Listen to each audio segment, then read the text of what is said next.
বন্ধুরা, আজকের গল্প টুনির বেগুন চাষ।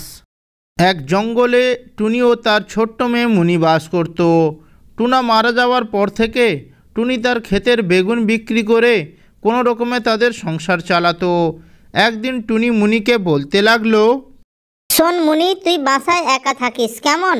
বাসার বাইরে একেবারেই যাবি না। আমি বাজারে যাচ্ছি বেগুন বিক্রি করতে। বেগুন বিক্রি হয়ে গেলে আমি তাড়াতাড়ি বাসায় ফিরে আসব। এই বলে টুনি তার ক্ষেত থেকে বেগুন বাজারে বিক্রি করতে নিয়ে গেল। বাজারে পৌঁছে টুনি বলতে লাগলো, বেগুন নিয়ে যাও, বেগুন, তাজা তাজা বেগুন, খুব ভালো বেগুন, সস্তায় দিয়ে দেব, তাড়াতাড়ি নিয়ে যাও। এইভাবে টুনি বেগুন বিক্রি করতে লাগলো। দেখতে দেখতে বেশ কিছুটা সময় কেটে গেল।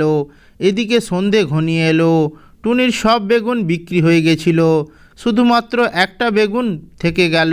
টুনি বলতে লাগলো, এদিকে সন্ধে ঘনিয়ে এলো, থাক, এই বেগুনটা নিয়ে আমি আমার বাসায় ফিরে যাই। এই বলে টুনি ওই বেগুনটা নিয়ে বাসার উদ্দেশ্যে রওনা দিল।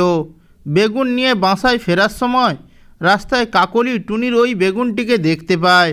ও কাকলি বলতে থাকে, বেগুনটা দেখে তো মনে হচ্ছে খুবই তাজা, খেতেও খুব ভালো হবে, আমাকে এই বেগুনটা খেতেই হবে। এই বলে কাকলি টুনির পিছু নিতে লাগলো। টুনি বাসায় পৌঁছে তার মেয়েকে বলতে লাগলো, মুনি, তাড়াতাড়ি এই খাবারটা খেয়ে ঘুমিয়ে পড়, আমার শরীরটা খুবই ক্লান্ত লাগছে, আমিও ঘুমিয়ে পড়ব। এই বলে ওরা দুজন কিছুক্ষণের মধ্যেই ঘুমিয়ে পড়ল। আর এদিকে গাছের ডালে বসে থাকা কাকলি টুনির বেগুন ক্ষেতের দিকে গেল। ও বলতে লাগলো, টুনির খেতে তো অনেক বেগুন হয়ে আছে, বেগুনগুলো দেখে মনে হচ্ছে খুবই তাজা, খেতেও খুব মিষ্টি হবে, আমি তাড়াতাড়ি খেতে শুরু করি। এই বলে কাকলি বেগুন খেতে শুরু করলো। খাওয়ার শব্দে টুনির ঘুম ভেঙে গেল।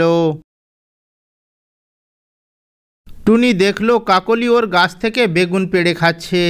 টুনি এসে কাকলিকে বলতে লাগলো, কি করছো তুমি এখানে? তুমি আমার ক্ষেতের বেগুন কেন খাচ্ছ?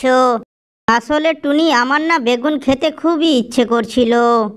তোমার বেগুন খাওয়ার থাকলে আমাকে বলতে পারতে, আমি তোমাকে বেগুন খেতে দিতাম। তুমি কাকে বলে আমার বেগুন ক্ষেত থেকে বেগুন পেড়ে খাচ্ছ? তুমি তো জানো টোনা মারা যাওয়ার পর থেকে আমি বেগুন বিক্রি করে কোনো রকম সংসার চালাই, আর তুমি কিনা আমার বেগুন গাছ ভেঙে দিলে।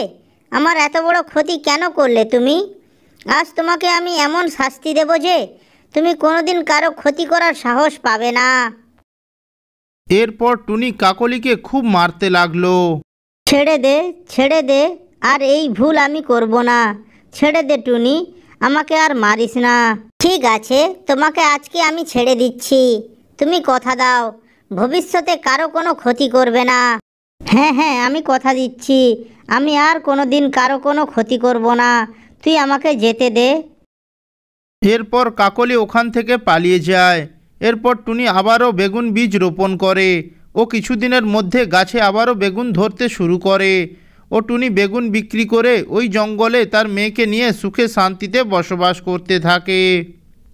ভিডিওটি যদি ভালো লেগে থাকে তাহলে ভিডিওটিতে একটি লাইক করে চ্যানেলটি সাবস্ক্রাইব করবেন। ধন্যবাদ।